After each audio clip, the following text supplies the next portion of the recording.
Hello friends, आज हम पढ़ेंगे एडमिनिस्ट्रेटिव लाइन स्टाफ मॉडल के बारे में। Curriculum planner begin by specifying the major education goal and specify objective they wish to be accomplished.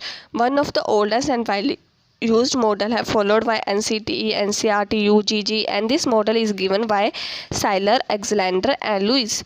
This is based on the top-to-down approach and also known as top-down line staff model. अब आप मुझे सुनिए कि ये जो model है वो बड़ा ज़्यादा यूज़ किया गया मॉडल है और सबसे पुराना मॉडल है जो कि जिसे फॉलो करता है NCTE, NCERT, UGG एंड ये जो मॉडल है किसके द्वारा दिया गया था? सेलर, एलेक्जेंडर और लुइस के द्वारा। वो ये जो मॉडल है तीसरा पॉइंट ये जो ये मॉडल है वो कि फॉलो करता है टॉप टू डाउन अप्रोच को जो है फॉलो करता है। और जो ये करिकुलम जो प्लानर होते हैं, अब करिकुलम को प्लान करना है तो उसके लिए क्या करना पड़ेगा? उनको गोल्स और ऑब्जेक्टिव्स को सेट करना पड़ेगा। और ये जो गोल्स और ऑब्जेक्टिव हैं ये किस बेस पे सेट होंगे? स्टूडेंट्स के इंटरेस्ट, नीड्स और सोसाइटी को देखते हुए उनको लगेगा कि हाँ ये चीज़ इम्प्लीमेंट करनी है तो उसको क्या करेंगे? लिख लेंगे। मतलब करिकुलम जो प्लानर होता है उसका काम ही ये होता है। इसकी जो प्रोसेस है वो 4 स्टेप्स हैं इसमें: goals and objective, curriculum design, curriculum implementation, curriculum evaluation. जो कि गोल्स और ऑब्जेक्टिव है उसमें जो है एक्सटर्नल फैक्टर जो है इसको जो इन्फ्लुएंस करते हैं हमारे गोल्स और ऑब्जेक्टिव्स को, जैसे कि गोल्स एंड ऑब्जेक्टिव नीचे लिखा है selection of goals and education objective is influenced by external factors. External factors such as legal requirement होगी, रिसर्च हो गया, डाटा होगी, स्टेट की गाइडलाइंस होगी। अब ये क्या करते हैं? इन्फ्लुएंस करते हैं हमारे गोल्स और ऑब्जेक्टिव को। The goals and objective are decided by keeping in mind the need of the society. जो गोल्स और ऑब्जेक्टिव वो किस तरह से डिसाइड करने हैं? हमने सोसाइटी की नीड्स को देखते हुए, जैसे कि मैंने पहले भी। नेक्स्ट स्टेप है करिकुलम डिज़ाइनिंग। अब क्या करेंगे? करिकुलम को डिज़ाइन करेंगे। गोल्स और ऑब्जेक्टिव तो हमने सेट कर लिया, अब करिकुलम को डिज़ाइन करना है। तो it involve the decision made by responsible curriculum planning for particular school center or the students population. Curriculum planner create or select a general pattern of a curriculum design for the learning opportunities to be provided to students. Curriculum design based on subject, learner and the society centered. अब क्या बोला? Goals और objective तो बना लिए, अब क्या करना है? करिकुलम को डिज़ाइन करना है। तो करिकुलम जो प्लानर है वो क्या करेगा? एक जर्नल सा पैटर्न बनाएगा कि करिकुलम डिज़ाइन करेगा कि हमने कौन कौन सी लर्निंग अपॉर्चुनिटीज़ प्रोवाइड करनी है हमने स्टूडेंट्स को। और ये जो अपॉर्चुनिटीज़ प्रोवाइड करनी है ना वो मतलब स्टूडेंट्स को देखते हुए ही हमें उनकी नीड्स और इंटरेस्ट और उनकी जो भी उनका लेवल है उनको देखते हुए ही उनको जो है लर्निंग अपॉर्चुनिटीज़ प्रोवाइड करनी है।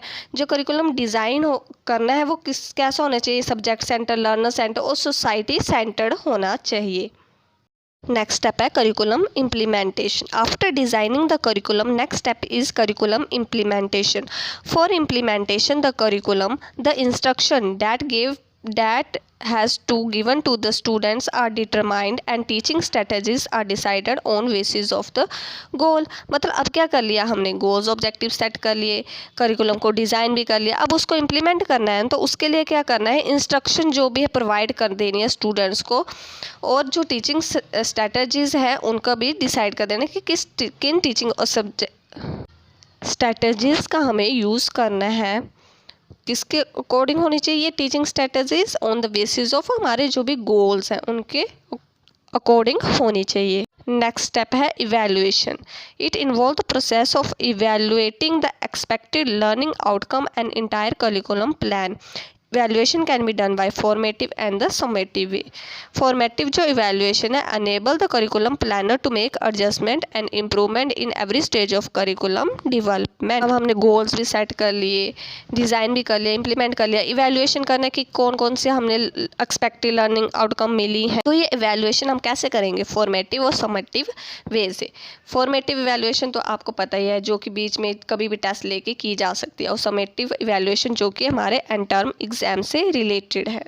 summative evaluation done at the end of the process and deal with the evaluation of total curriculum plan. This evaluation work on feedback. जो ये evaluation किस पे वर्क करती है? फीडबैक. अब ये जो evaluation होते हैं फीडबैक पे कैसे वर्क करती है? क्योंकि जब हम किसी बच्चे का जैसे evaluation करते हैं, किसी का टेस्ट लेते हैं, तभी हमें पता चलता है कि हाँ जो हमने सिखाया वो हमें उसने अच्छी तरह से सीखा है या नहीं सीखा है. तभी हमें पता चलता है ना कि उसने क्या प्रोग्रेस है उसकी, कितना उसने सीखा है. अब है conclusion. Curriculum planner design the goals and objective on the basis of feedback given by teachers, student and other expert in concerned field and then they work on resolving the issue and make the better curriculum design. जो curriculum planner क्या करता है? Decide ही करते हैं ना goals on objectives को. किसके basis पे? जो भी उनको फीडबैक मिलती है. और ये फीडबैक उनको कौन देता है? टीचर्स देते हैं, स्टूडेंट्स देते हैं और अदर जो भी एक्सपर्ट्स होते हैं उस फील्ड से जो भी रिलेटेड एक्सपर्ट होते हैं वो.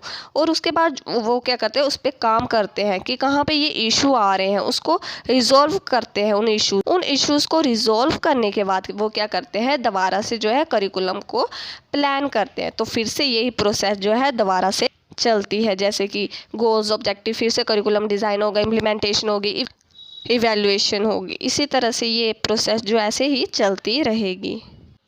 Thanks for watching. अगर ये आपको ये वीडियो अच्छी लगी है तो प्लीज़ इसे लाइक करें, शेयर करें और मेरे इस चैनल को सब्सक्राइब करें. Thank you.